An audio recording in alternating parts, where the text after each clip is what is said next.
आयशर ने बाइक सवार को रौंदा, युवक की मौके पर ही मौत।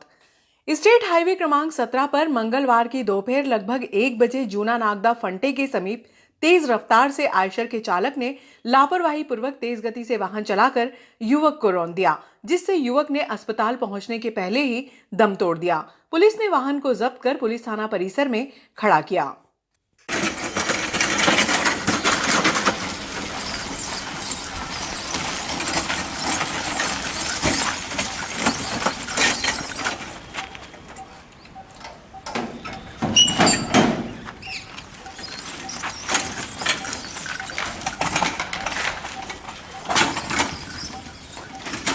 स्टेट हाईवे नंबर 17 पर मंगलवार की दोपहर आयशर क्रमांक GJ12BV 6160 के चालक ने लापरवाही पूर्वक तेज गति से वाहन चलाकर बाइक सवार को कुचल दिया। पुलिस मौके पर पहुंचती इससे पहले ही प्रत्यक्षदर्शी बाइक से उपचार के लिए सरकारी हॉस्पिटल लेकर पहुंच गए, जहां चिकित्सकों ने घायल को मृत घोषित कर दिया। मृत का शव पीएम के लिए मर्चरी कक्ष में रखा गया। प्रत्यक्षदर्शियों के अनुसार युवक का नाम लाखन सिंह निवासी झांझा खेड़ी बताया जा रहा है। आयशर का चालक स्वयं थाने में चला गया, जबकि वाहन रांगोली होटल के पास खड़ा मिला।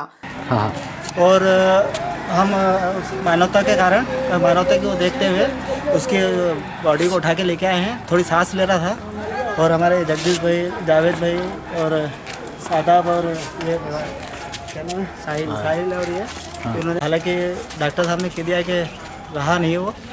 और उसके बाद का व्यक्ति शिनाख्त हुई इसकी इसके शिनाख्त है झांझा खेड़ी का, लखन सिंह नाम है उसका, झांझा खेड़ी का है। कितने लोग थे सर?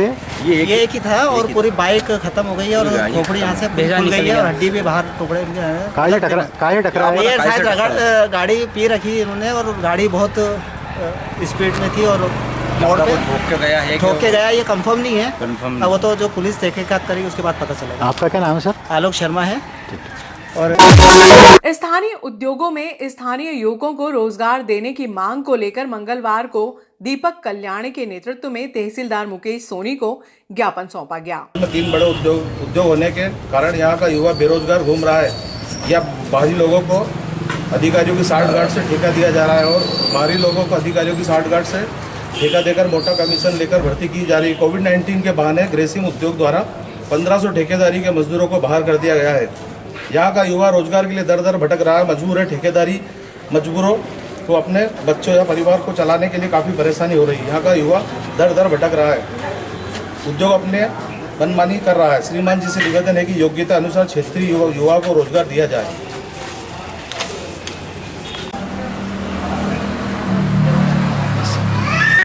उद्योगों की मनमानी नहीं चलेगी, नहीं चलेगी, नहीं चलेगी। रोजगार को युवा को रोजगार देना होगा, देना होगा, देना होगा। युवा को रोजगार देना होगा, देना होगा, देना होगा।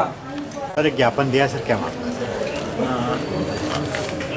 नागदा में जो उद्योग स्थापित है उनमें क्षेत्रीय युवाओं को रोजगार के संबंध में ज्ञापन प्राप्त हुआ है। तो इस संबंध में पहले भी 2-3 बार ज्ञापन प्राप्त हुए, उनके संबंध में शासन स्तर पर भेज दिए गए। तो कार्रवाई वहाँ से होना है, नीतिगत प्रश्न है, तो ये ज्ञापन भी उचित माध्यम से प्रेषित कर दिया जाएगा। Thank you sir. प्रबंधन अपनी जब चाहे जब मनमानी करता है, बाहर के लोगों को बुलाकर रोजगार दिया जाता है और यहाँ का लोकल युवा रोजगार के लिए जाता है तो उसे अंदर नहीं जाने दिया जाता, प्रवेश नहीं दिया जाता, बाहर से ही धुतकार दिया जाता है, किसी भी बहाने से मतलब अंदर नहीं जाने दिया जाता है। कृपया निवेदन है कि नागदा के लोकल युवाओं को रोजगार दिया जाए, क्षेत्रीय युवाओं को रोजगार दिया जाए।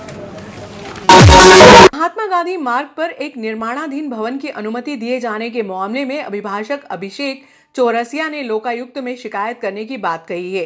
चौरसिया ने बताया कि नगर पालिका के रिकॉर्ड में बिना दर्ज किए किसी व्यक्ति को भवन निर्माण की अनुमति नहीं दी जा सकती है।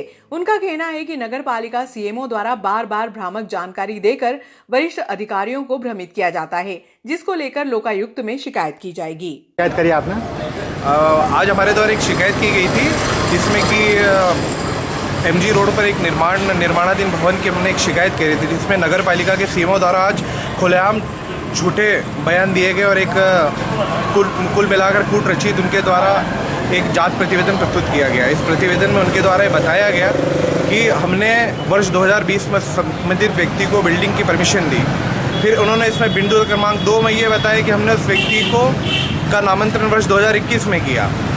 फिर उसके पश्चात वो अनुविभागीय अधिकारी महोदय को बताते हैं कि साहब हमने उनका भवन स्वामी प्रमाण पत्र के आधार पर उस व्यक्ति को भवन निर्माण की अनुज्ञा दी गई है, जबकि उस भवन निर्माण स्वामी प्रमाण पत्र देने के लिए 2 कारण होते हैं। पहला कारण कि ये तो व्यक्ति का नाम दर्ज हो, या दूसरा उसका नामांतरण का उसका आदेश जारी कर दिया गया हो। उस व्यक्ति के द्वारा कूट रचित दस्तावेज प्रस्तुत करके उसके वेंडर के माध्यम से फर्जी बिल्डिंग परमिशन ली गई है, जिसमें प्रथम दृष्टया लोकायुक्त का मामला बनता है, जिसमें अधिकारियों के संज्ञान में होने के बावजूद अधिकारियों द्वारा गुमराहपूर्ण तथ्य अनुविभागाधिकारी के सामने प्रस्तुत करके उन्हें गुमराह किया जा रहा है और झूठा प्रतिवेदन दिया जा रहा है, जिसमें कि बिना व्यक्ति का नाम नगर पालिका के राजस्व रिकॉर्ड में अंकित हुए उस व्यक्ति के नाम से भवन निर्माण अनुज्ञा जारी कर दी गई है, जो कि कुल मिलाकर के शासन के साथ धोखाधड़ी का कृत्य है। श्री राम कॉलोनी की अनुसूचित जाति बस्ती में नाली निर्माण का मामला मंगलवार को जन सुनवाई में पहुंचा।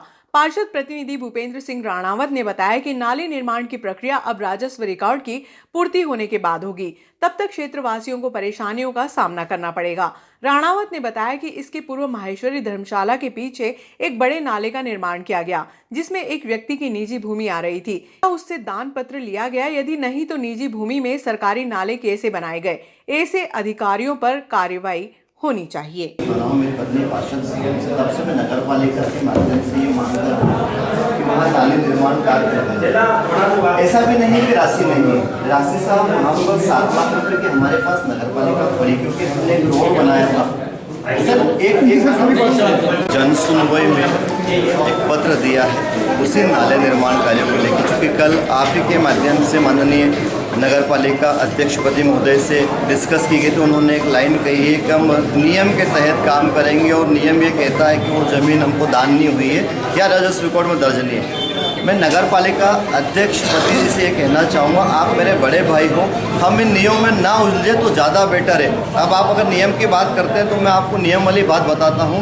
गरीबों पे इतिहास गवाह है कि सारे नियम लाद दिए जाते हैं और अमीरों के लिए सारे नियम तोड़ दिए जाते हैं। वो आप पे ही लागू होता है। अध्यक्ष जी, आपने अपने निजी परिवार के माननीय पूनम चंद जी अंकल के लिए 23,75,000 रुपये का नाला निर्माण कार्य कराया। वो नाली नरेंद्र विश्वकर्मा जी के बावड़ी से होती हुई गुजरी। क्या आपने नरेंद्र विश्वकर्मा जी से दान पत्र लिया था? क्या वो ज़मीन राजस्व रिकॉर्ड में शासकीय है?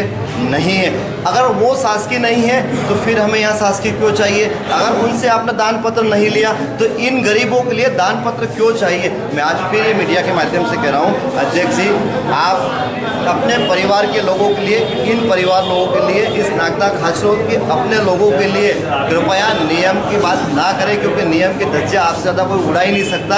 मैं फिर कह रहा हूँ कि 7 दिन के भीतर यदि आप काम नहीं करेंगे तो मैं इन वार्डवासियों के साथ स्वयं 2 दिन के लिए अनशन पर बैठूंगा। मैं अपनी बात है या परमिशन या अनुमति दे देता है तो वो स्वतः उस ज़मीन से अपना हिस्सा काट चुका होता है। यही बात अगर अपन करें तो क्या आज से 1.5 वर्ष पहले जो निर्माण कार्य हुआ था, आप RTI के तहत भी जानकारी निकाल लीजिए, क्या नरेंद्र विश्वकर्मा जी ने दान दी थी? क्या वो बावड़ी शासकीय है? क्या जब वो शासकीय नहीं है, वहाँ 23 लाख रुपए का निर्माण कार्य, एक भी मकान नहीं है वहाँ। जब हम 23 लाख रुपए का निर्माण कार्य करा सकते हैं तो इस अजाब बस्ती में जहाँ 23 मकान एक लाइन से बने, वहाँ नियमों के खिलाफ जाके काम क्यों नहीं कर सकते? विद्युत वितरण कंपनी नागदा संभाग द्वारा सोमवार को होटल रांगोली में नागदा संभाग के कर्मचारियों, अधिकारियों व आउटसोर्स कर्मचारियों के लिए मेगा स्वास्थ्य शिविर व सेफ्टी कार्यशाला का आयोजन किया गया। इस अवसर पर प्रदर्शनी के माध्यम से कर्मचारियों के सुरक्षा साधनों के उपयोग करने की समझाइशें दी गई।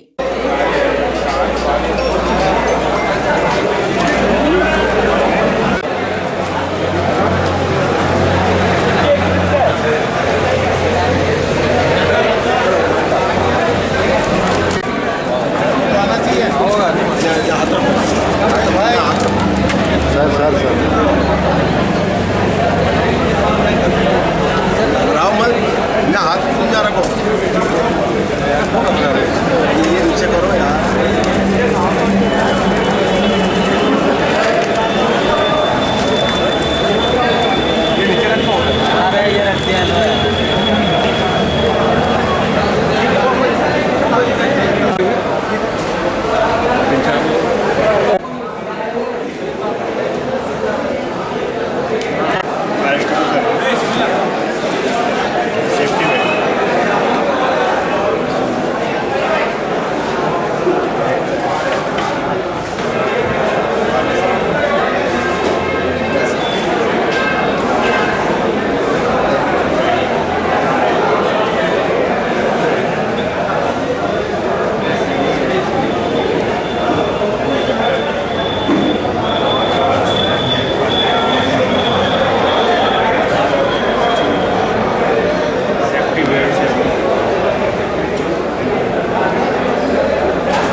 यहाँ से देना है